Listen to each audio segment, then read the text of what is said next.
We just met with the president and vice president. We had I think, a robust conversation about what the art of what is possible to get this bipartisan infrastructure package done.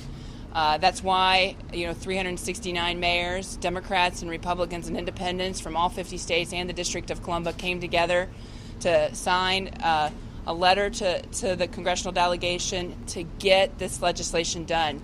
We know that time kills all deals. We know we're on a short time frame here, and so we want to do everything in our power to make sure that the stuff that our communities need, which are roads, bridges, water, wastewater, broadband, housing, happens. And we need that desperately right now in cities all across the country. And I think the president and vice president understand the urgency of this, and so we're excited to stand in partnership to make this legislation happen. I'll let Governor Pritzker say a few words. Thank you very much, Mayor. I just want to say we're so pleased to get together with the president to talk about this infrastructure plan, because it's extraordinarily important to us across the nation to rebuild our roads and our bridges, our waterways, our airports, and broadband. And I think all of us have been attempting to make those investments as we've been able to. In the state of Illinois, we passed a major infrastructure bill that helps us get there, but the federal bill allows us to do so much more to make it easier on working families across our states. So I'm grateful to the president for his work. As Democrats and Republicans here, we intend to work together to try to get this infrastructure package passed in Congress. I'm going to say the Republican mayor of Oklahoma City to say a few words. Yeah, I'm David Holt, mayor of Oklahoma City, and I'm supplementing President Whaley's efforts here as we try to get this bipartisan infrastructure package passed. And that's really what the conversation focused on, and I'm very grateful to the president and vice president for hosting us here, mayors and governors, Democrats and Republicans, to talk about an issue on which there can be broad consensus if we do it right. This is an issue that has dragged on for the better part of a decade, but I think we are right on the cusp here. Former Mayor Secretary Walsh said we're on the goal line, and I think that is absolutely the apt analogy. And there is also an additional opportunity to do it in a bipartisan way. And I was very pleased, obviously coming from my background. I used to work in this building for President Bush, to see us talk about it in that context and to see the real commitment from the president to get this bipartisan infrastructure framework passed. Quick, one of the questions, this bipartisan bill, by the way, and having talked to many of you about it, deals with some of the people who are actually traditionally Republican voters, some of the people in the rural areas who need water, who need. Why is there a disconnect? Why didn't they understand that infrastructure will help out the disaffected the most, in your experience? Well, I think the people in communities know they need this. It's a very popular action. So let's be clear, it's not bipartisan in Ohio. It's not bipartisan across the country. It's only not bipartisan in Washington, D.C., which we see an opportunity to actually bring the rest of America to Washington, D.C. and get something passed that everybody really agrees on.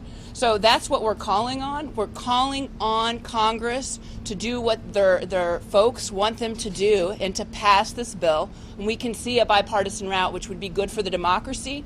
It'd be good for the day-to-day lives of everyday Americans. It'd be good for our cities, good for building good-paying jobs in our communities. That's what's happening. The point about some of the rural areas that don't have water and don't have roads and don't have broadband, right? Don't have broadband, don't have the electrical lines are questionable. Specifically, people on well water who are suffering. What was the outreach there, or did they reach up to you, or did you reach down to them? Well, I think we hear about it, and I'm open to other folks. I think we hear about it every single day, from both in our cities but in rural communities as well. That's our point. Everybody, I think, in America is ready for this infrastructure plan that, as mayors, we've been talking about for a decade now to get done. We see a bipartisan path. The president sees a bipartisan path. We think we can get this done, but we need to get it done now. And what do you think the time? Mr. Mayor, if I could ask you very quickly, Mr. Mayor, give us a sense. Obviously, you focused on the bipartisan infrastructure deal, $1.2 trillion, roughly $600 billion in new spending. There's also big headlines today about an agreement about $3.5 trillion new dollars that would focus on other things like elder care and child care and climate change initiatives. Your thought on those? Do you think those will help supplement some of the things that are still needed here to help grow the economy going forward? Well, I want to be careful because, in a sense, we are empowered to speak for 386 mayors who signed a letter regarding the bipartisan infrastructure framework. We don't have a position on the things outside of that. You know, we as individuals do. I can certainly see as a mayor and as an American some of the benefits of what you're talking about. But we're really here focused on the bipartisan infrastructure framework, at least as a group.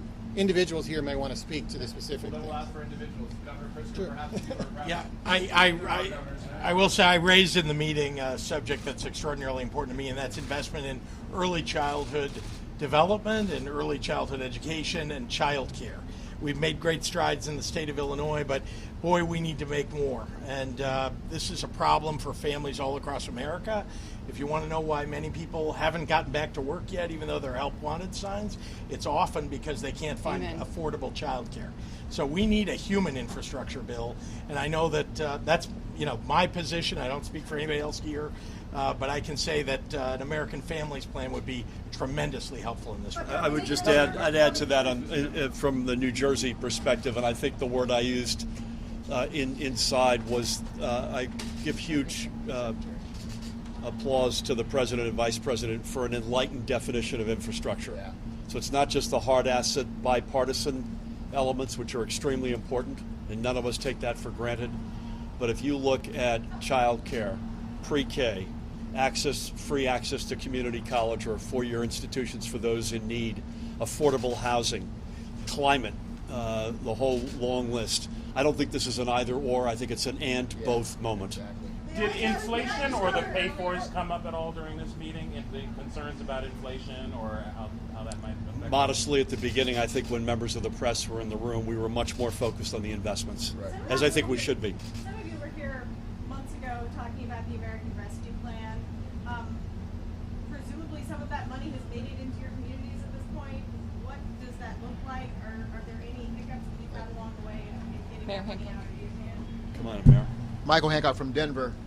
Absolutely, we use the American Rescue Plan dollars as a way to jumpstart our recovery and to help the real critical impacts from COVID-19. What this conversation was about today is how do we not only lift our heads up and invest for today, but invest for the long run in terms of creation of jobs, investing in our critical, crumbling infrastructure across this nation. The opportunity to marry the investment in transportation and transit infrastructure, while at the same time investing in human beings of this country who suffer, who have been suffering under wage, being paid less than what they deserve, and struggling just to make ends meet, such as investing $300 billion in housing. And the opportunity to put housing, affordable, decent housing near transit, that's the real power of this moment and why there's no room for partisan politics, and that we got to get beyond just recovery, rescue from COVID and begin to recover and sustain our economic recovery going forward. And I think that's why this bill is one of the most important pieces of legislation, certainly in this administration, but possibly for this generation. Governor Murphy, did President Biden ask you to reach out to lawmakers in your community, the state, the cities to support this bill because you're trying to get a bipartisan support for it? Yeah, I mean, very much almost the opposite. We asked, the mayor asked explicitly, what can we do for you? Whether it's the Conference of Mayors. I noted that I think my fellow governors agree that the NGA can play a role here. Again, I want tip my hat to our chair, Governor Hutchinson. I think there's a role that we can play there without question.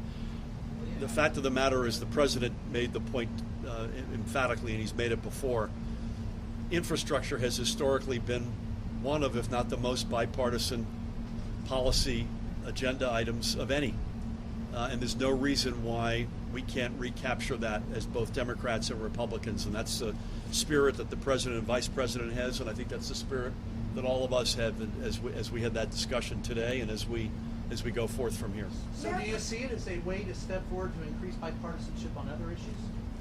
Personally, I do. I think there's nothing like putting some runs on the board, proving you could do it, and you build from there. Yes, every journey starts with a single step, right? So let's take the step. For Governor Pritzker.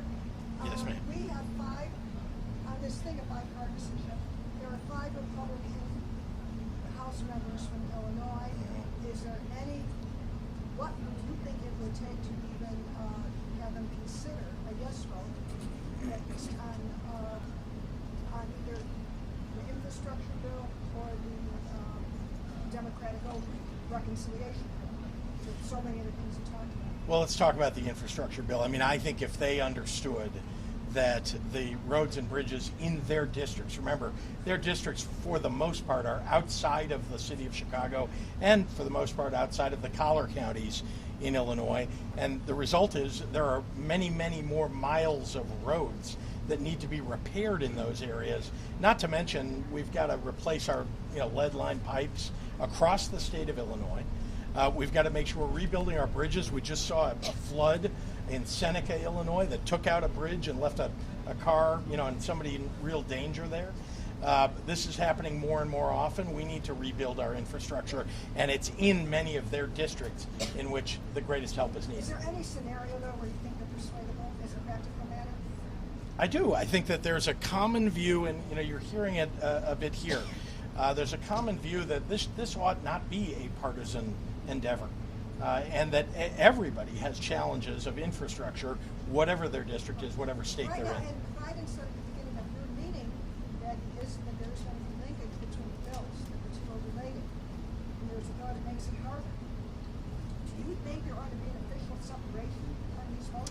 That was not part of our discussion today, honestly. I think some of us raised issues in the American. But you heard what Biden said when he was asked at the top of the meeting. That was not part of our discussion. All I can tell you is the American Families Plan for someone like me from a state like Illinois, the American Families Plan will make a real difference. But I must say, it will be good for everyone in America if we can get that passed. Can we digress to ask one final question? Delta Yes. variant, some of your states saw real serious issues with coronavirus, obviously. New Jersey high among them.